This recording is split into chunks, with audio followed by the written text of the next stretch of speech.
नमस्कार, आपण पाहता हिरकणी न्यूज.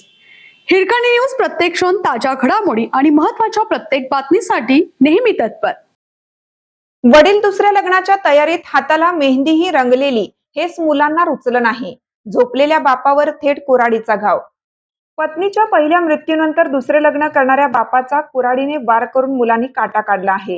ही थरकाप उडवणारी घटना अंबड तालुक्यातील रुई येथे गुरुवारी सकाळी उघडकीस आली.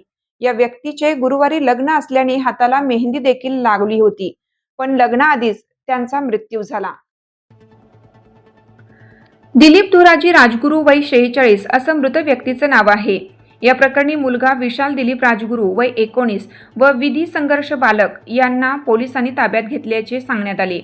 दिलीप राजगुरू यांची पत्नी मीना ही कट चिंचोली तालुका गेवराई येथील होती. मीना यांचे वर्षभरापूर्वी निधन झाले.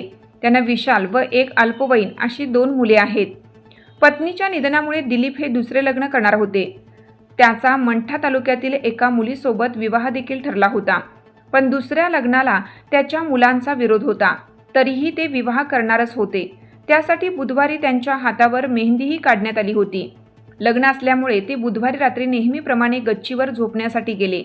मध्यरात्री मोठा मुलगा विशाल राजगुरू व विधी संघर्ष बालक यांनी कुऱ्हाडीने अंगावर, छातीवर, मानेवर वार करून दिलीप राजगुरू यांचा खून केला. गुरुवारी सकाळी स्वयंपाकासाठी आलेल्या एका महिलेला फोन वाजत असल्याचा आवाज आला. नंतर महिलेने गच्चीवर जाऊन पाहिलं असता दिलीप हे रक्ताच्या थारोळ्यात पडलेले होते. घटनेची माहिती मिळताच सहाय्यक पोलीस निरीक्षक वैशाली पवार व कर्मचाऱ्यांनी घटनास्थळी भेट देऊन मृतदेह सुखापुरी प्राथमिक आरोग्य केंद्रात शवविच्छेदनासाठी पाठवण्यात आला.